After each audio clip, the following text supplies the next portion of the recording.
tuning to ZBC TV. You are watching yet another informative edition of your program, Agricultural New Directions, Agribusiness. And I am your host, Wadzanai Manyore. So this is a platform where we discuss issues and challenges in the business side of agriculture right here in Zimbabwe. In this particular episode, we are going to be discussing a pertinent topic that has been pivotal in the issues of agriculture industry in Zimbabwe. We are talking of the failure, or in other words, we can no longer rely on rain-fed agriculture in our industry at the moment. And to discuss this and more, I am joined by the Chief Executive Officer of Maka Irrigation, Mr. Innocent Mada. Thank you for joining us today. Thank you very much. Now we are still on it in the second week. We are talking of investing in irrigation equipment, but we have taken a different twist to our topic. We are talking of the ills, the disadvantages that come with waiting for rain-fed agriculture, relying on rain-fed agriculture. Now, as we get right into it, Mr. Spanner, maybe you can talk of the important role that irrigation is playing in Zimbabwe, given that you are into irrigation equipment manufacturing at Maca. What can you cite as the role that irrigation is playing in our agricultural industry at the moment? Irrigation, this is an agro-based economy. Yes. When the president was talking about how he wants to grow this economy, he said there's the two top leading industries that he said will grow this economy. He said it's going to be mining and agriculture. Yes. So if agriculture is so important, obviously then we have to look at everything that has to do with agriculture. Yes. And we cannot run away from the fact that water is also key in this whole thing. And unfortunately for us, we have climate change. That's true. Long back we could predict, or maybe people could even pray for rain or do some few tricks to get now the rain. Now you remind me of the book from the late Charles Mungoshi, Waiting for the Rain. Yeah. So people could play a few tricks. I'm sure when Angelina used to come in place and stuff like that. But I'm sure all those people are gone. Hey, yes. With their tricks. Yes. Okay. Maybe someone might take offense with what they used to do. We have to accept that it's a new it's era. A new era. And we have to look at the whole situation. And unfortunately, we've messed up our climate. Yes. And water comes, rain comes, but it's not constant. It comes at different times. And unfortunately for farming, it works against us because a plant cannot wait for water to come. A plant has certain processes that have to take place at certain times of its growth. As you're just to maybe cut in and get through, you are talking of a critical point where a plant would want water. Yeah. Let's take, for example, in maize production. Mm-hmm. The plant now has come to tasseling. Mm-hmm. That is a critical moment. Mm-hmm. That is going to, determine the length or even the size of the cob that you're going to reap for that plant. Mm-hmm. Then rain just disappears. Yep. Like what you've been experiencing in various parts of the country, that the plant is at tasseling stage, there's no rain. Mm-hmm. The plant has a mind of its own. Yes. And the plant thinks. Yes. So the plant, all the time when it's growing, it looks at its resources. Yes. And makes a plan. Yes. This is why if a plant is just maybe 30-40 centimeters above the ground and there is no rain, it quickly tussles and throws a few seeds up. Because the thing, it goes into panic mode. This is survival mode. Let me just leave another enough. You get my point. So and the unfortunate part is because we cannot call the rain when we want it. And the plant is also thinking and it's making decisions, critical decisions at any given time. Now I need to tussle. Now I need to produce the fruit. Now I need to do this. And when it does that at any given time, it looks at, okay, I need to do this. What resources do I have? Yes. So if the plant is used to getting water on a regular basis, as and when it wants, it knows what up and gear. Yes. So let me produce. Let me flourish. I'm gonna 10 but school fees because is very poor. Yes, the water is coming. The water is coming. Everything is coming. So the plant is free to produce. When the plant realizes that it's not getting enough, it also starts making decisions. I can't grow too high because then maybe I can't take out too many leaves because then this and that. And so, but I'm not a specialist in that. Yes, but as an irrigation expert, obviously you would know. Yes. So I'm saying that the plant, as it makes those decisions, it needs to be assured that you have enough water, you are able to produce, and so that's key. Now, you were talking of critical points, Mr. Spanda, as we were talking of, plant physiology and anatomy. You were talking of like certain things that Zimbabwean farmers need to really understand. Because there is a time when you just look at your field, the maize cobs, that's a harvest for someone who has actually acquired a loan, someone who's gotten inputs from the government, but producer and stuff just because he hasn't been able to invest in irrigation equipment. Now, you were saying that agriculture is the mainstay of our economy. We cannot run away from that. If we're going to be fulfilling SDG number 1, poverty alleviation in agriculture, in Zimbabwe, we do it through agriculture rather. Now, maybe just moving from that away a bit, let's talk of the level of Zimbabwean farmers. We are in Zimbabwe, given our geographical locations, our level of developments. What level of farmer can say, maybe I need to get into irrigation? Because there is just a stereotype. Some subsistence farmers say irrigation is for commercial farmers, white commercial farmers maybe. And then some commercial farmers say, no, maybe, there is some stereotypes that are going through. Maybe if you come through and tell us, at what level should say, as Zimbabwean farmers say, I'm looking into investing in irrigation? It's painful not to know. Yes. And it's even more painful not to know that you don't know. So whoever says it does not need irrigation, literally does not know. Okay. Yeah, you have to, if you are in farming, you have to control any business. Yes. What is key in any business is control of the resources that you have and all the processes. Control gives you power. So yes. if you don't have irrigation, you don't have control, you don't have power.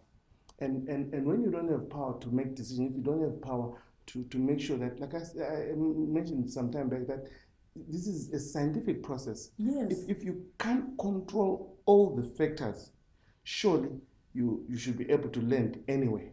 Yes. And be happy, because you can't control. You need to be satisfied with what you need to be satisfied, because and you just take, be happy even if you lend a mutare, because you were aimless. You didn't have like an objective. So we need to have control of water. We yes. cannot overemphasize that point. You need to have control of your water and manage it very well. It is key. Yes, thank you, Mr. Spider. I'm going to have to cut you short. On that note, viewers, controlling risks and uncertainties. We'll be right back with this and more in the second segment. Stay tuned.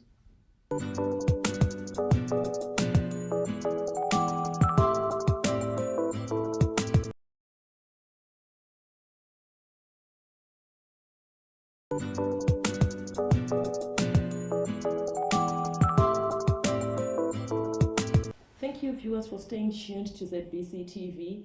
We are in the second segment of your program, Agricultural New Directions, Agribusiness. I am with the Chief Executive Officer of Maka Irrigation, Mr. Innocent Spanda. Earlier on, we were talking of controlling the risks and uncertainties. Mm-hmm. Now let's talk of our Zimbabwean economy. Mm-hmm. What does irrigation do to the economy of Zimbabwe, given that agriculture is the mainstay of our economy? We cannot run away from that. We are talking maybe of wheat production, loan repayment, all-season production, horticultural produce. What's your comment on that? I'll tell you that I go through a lot of pain, personally. Yes. When I see that maybe we're not prioritizing irrigation that much. I don't know, maybe it's because it's the line of business that we're in. Okay. But I'll tell you that if only we could we could go crazy. Yes. And make sure that we are able to use, we have a potential, according to the Ministry of Agriculture, I think the amount of water bodies that we have right now, we can irrigate, I think, up to about 2 million hectares of land. land. Now, that is very pertinent, Mr. Spanda. Look at Marsh West. the dams, the water sources that endorse that province. Yeah. You'll be surprised. But we are irrigating, like, I think 100 to 150,000 hectares. Okay. Of that 2 million hectares that can be irrigated. Okay. I'll tell you that if we have very good farmers, if we just irrigate 400,000 hectares, we will have enough food for this country. And even for export. Even export. If we get to a million, we will be the bread basket again. Yes. Yes. So at the time that I wish I had the money to go crazy and make sure that there is irrigation everywhere. Every farmer has a mode of irrigation in his place. And then we have no excuse for not performing. Yes. It can change this economy in a massive way. Okay. Yeah, irrigation will be such a catalyst to change the economy. And this is an agro-based economy. So as soon as you have more than enough soil, that means you are exporting feed for animals, you're exporting cooking oil, you're exporting maize, you're exporting all sorts of, as long as we have more than enough. And so the industries that go into processing, food processing. Right. It's massive. We're talking of employment, Yes. So at times you look at the situation and just say, "Oh Lord, I wish I don't know what money." Would have. Yeah. No, but Mr. Spanda, it goes further than that. You are at Maka Irrigation. Yes. Can you maybe enlighten our viewers? You are Maka Irrigation. We have seen you, being on top of the situation, making the general populace, the general farming community aware that you do exist. You are Maka Irrigation. Can you maybe tell our audience what you are doing, the form of irrigation equipment that you are producing, that you are manufacturing, so as to resuscitate our economy, our agricultural sector as well? We're manufacturing the center pivot. Yes. Locally, right here in Rua. Yes. We manufacture the whole system. Okay. From start to end. We've got the whole thing. Yes. You walk in and you walk out with Yes. the center pivot that's irrigating. Yes. We can do that right here in Rua. But we also do importation of drip irrigation and supply that. We do overhead sprinklers. We do that. But when we went into this business, we realized that there was this cry for center pivots. Okay, there was a gap. So it's our main line, but we do other stuff. But this was So we do all these things, and we want to make sure that any farmer who's interested in irrigation can. Now, as you're saying that, is it just dawned on me that I have a feeling that in Zimbabwe, in our farming community at the moment, center pivots have been viewed as this superior mode of irrigation that no one can acquire, maybe for huge commercial farmers. Now, earlier on, you were talking of having a 0.9 center pivot. Can you maybe enlighten our viewers, our subsistence farmers, our, A1 farmers, or even the small commercial farmers who are into agriculture, but maybe at a lower pace? I'll tell you, to us, it's a passion, So we enjoy what we're doing. Yes. And so what we've done, what we're doing, we did not only make sure that we manufactured center pivot. We've gone even into financial institutions. Yes. And come up with packages out of them. Yes. To say if the farmer is performing, because farmers will tell us we can't access this thing because we don't have money. Yes. And we've gone and talked to financial institutions. Yes. And as we speak, we have packages where the farmer can just pay 30%. Okay. And over 3 years. And walk away with his equipment, then he has a lay-by maybe and sort of some payment agreement. Over 3 years, the machine in his field literally pays the financial institution. And also at the same time, he's making a livelihood out of it. Yes. And farmers will complain, we don't have collateral. This animal called collateral. Yeah. But I tell you, we've worked in very interesting ways. Okay. We've come up with a setup where if a performing farmer has got a track record, we can actually come up with a package that can make sure that he's got the machine. And we find ways of making sure that we can build collateral on other things. And so we've done that so that our farmers have no excuse. Yes. Yeah, if you can raise 30% of what you do or whatever, and the financial institutions look at you and they think you're a genuine farmer, you take your machine, you're out there working. You don't have to have all the US dollars in your back pocket. Yeah. I don't know. I'm not into analysis, but so I've left that to the financial institutions. Okay. But what I'm saying is that we've engaged them. Okay. And we've gotten an undertaking. Okay. That guys, we are able to do this. Okay. So the farmer shouldn't just stand back and say, I'm unable, and then I'm right, and then collateral. We are able to work around and get the farmer working. Yeah, right. As the Chief Executive Officer of Maka Irrigation, what mode of irrigation at the moment that you are saying farmers, there's sort of a frenzy about it, farmers are really acquiring it, or maybe they are just looking for knowledge about it, the mode or the type of equipment that we would say most Zimbabwean farmers are into, they are coming through to you? I'll tell you what, every farmer in Zimbabwe thinks he wants to send a pivot. Okay. And rightly so. I mean, the thing is very efficient when it comes to irrigation. You said 95% efficiency. If you know your machine and you know your farm, you get up to about 95% efficiency in irrigating. So it's the end thing. It's the trending thing when it comes to irrigation. Okay, center pivot. Yeah, the center pivot. Yeah. So it's at the moment that's your cutting edge technology in there, and we are going on to put in a lot of interesting things in there so that you can control it remotely. You can communicate with it. The cell phone farmers. Yeah, cell phone farmer. You can go into your laptop, and we're working on making sure that you can go into your laptop and see what's happening on your field. And I think we're also working on a project that maybe in the next few months, next year or so, you should be able to do pictures of your field. Okay. From the pivot, whilst you are in town.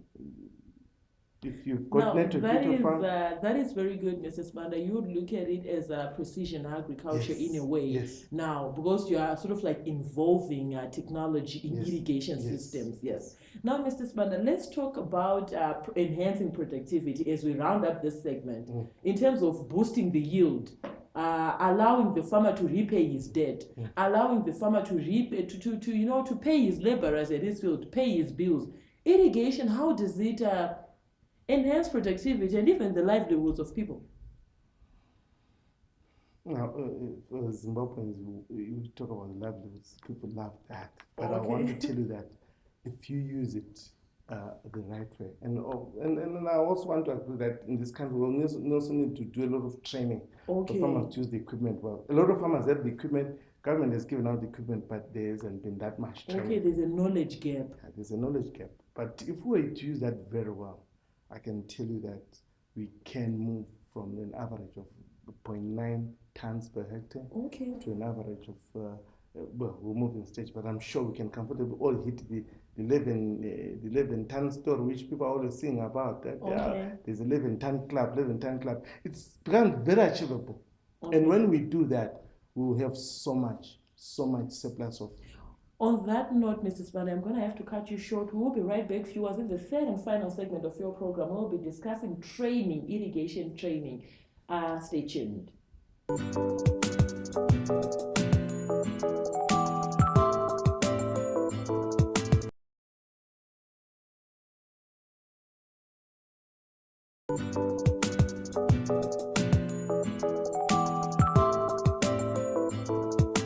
Thank you, viewers, for staying tuned to ZBC TV. We are in the third and final segment of your program, Agribusiness. We have taken the liberty of inviting the Chief Executive Officer of Maka Irrigation, located in Rua, right here in Harare. Earlier on, before we went to the break, Mr. Spanda, we were talking of trainings in irrigation in Zimbabwe.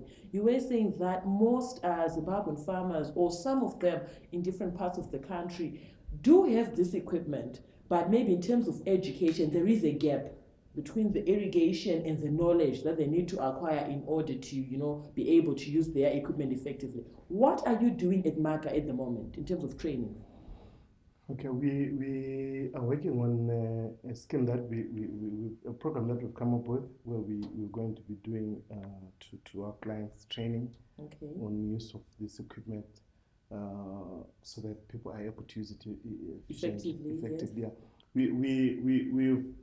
We saw that a lot of the farmers that were supplied with the equipment, you go back there, they tell you the way the whole system is broken down. Okay. And you go back there and you realize that the guys just did not run the thing properly. Yes. And or maybe they just don't know how to operate the whole thing. And we've had, and then we've appreciated the fact that obviously a lot of farms have changed hands in the past few years. Yes. And therefore there's a lot of training that has to come. And not only that, farming is also going a high tech now. You know, I'll give you an example. When we put in pumps, we no longer use the old system where you put in what they used to call the what you call that, star delta or direct online. Okay. So we've moved to. It has changed. We've moved, to variable speed drives. Okay. Where VFDs and VSDs, where you can program how you want your pump, how much water you want your pump to pump. So in other words, just saying you are improving on efficiency now. Yes. We're saying why should you start your electric motor and it runs at top speed for the next 20 hours when you're irrigating? Okay. And you do that, and then your motor is running at full speed, and then you have a gate valve in front of that pipe, and then you are killing all the energy so you're paying for electricity. And then you're killing it using a gate valve. Okay, so it's cost after cost. You need to repair, to maintain. At the same time, you're being charged for electricity. Yes. And so what we do, we put in what we call variable speed drives or variable speed drives. So that at the end of the day, the motor is only rolling in to give you enough water that you want. Okay. So at times. So you have to train because you have to program this thing. Okay. And the farmer doesn't know. To him, he still knows an on and off. And someone comes and plays around that thing, and the next thing is not irrigated. Not only that, farmers, you get a situation where farmer is using farm labor at times is not skilled, not all times, mostly. So the guy goes in there and just turns on he turns it on.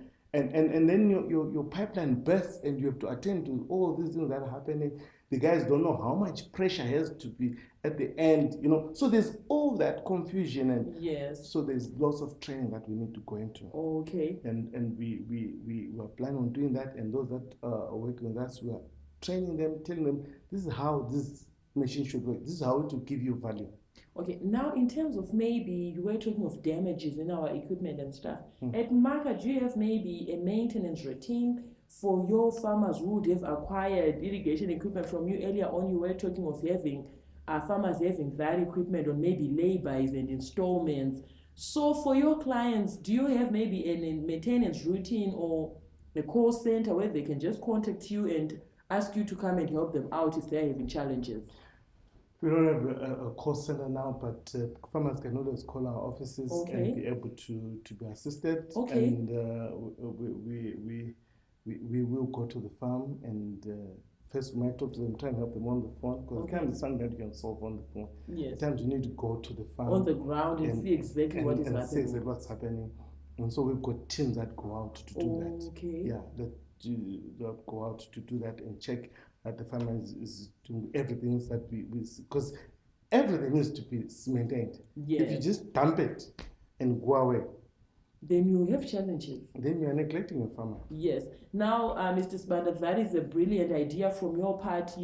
This is different from like imported equipment. Yeah. Where if you import that, not that I'm discouraging imports, but I'm saying if you import an irrigation set equipment, you might not have that chance or that ability to contact the supplier frequently and ask him to come to your field. But at Maca, I understand that you have field guys that will be roaming around like you have been saying. Oh, yes, we do. Now, and not only that, we try and stock up. Okay, we try and stock up spares for our machines, so that we have a situation whereby a farmer is got a breakdown. And he's Okay. told to pay his money is maybe in South Africa, maybe somewhere before the part comes here and stuff like that. And we're saying the farmer is dealing with live crops. Yes. These are living things. These are living things. And these living things don't know about the forex shortage of forex. Yes. They don't know about the fact that the freighting company is delayed. They Okay. They want to be fed. And so we kind of stock up things so that we can go to the farmer and service him and make sure that he's back at work as quickly as possible. Okay. Now, in your own opinion, looking at, given that you are into irrigation, would you say most of our Zimbabwean farmers have been able to, adapt irrigation and embrace it? Just a snippet as we round off this segment. I think we're going there. Okay. Make no mistake, we've taken a lot of punishment for not having irrigation, for not planning properly. We've taken a lot of punishment, and some people have hit rock bottom and they have nowhere to go but to go up. So I think we are going there. We now appreciate that. It's now a necessity, something we cannot do without. You can't run away from that. Yes. You can't run away from that. Mr. Sibanda, it was a pleasure having you today with us on our platform. Now, as we round off this segment and episode, I want just a word of advice to our farming community who is watching. I think we can never overemphasize the issue that you've got to have your irrigation working properly. Invest, learn. Okay.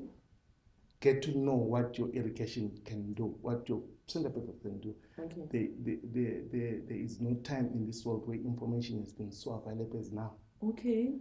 And so farmers should learn. And we are having like local manufacturers in the form of Maca now at the moment. And yeah, we're saying, we are here. Partner with us, come and tell us, this is my program. And let's work with you.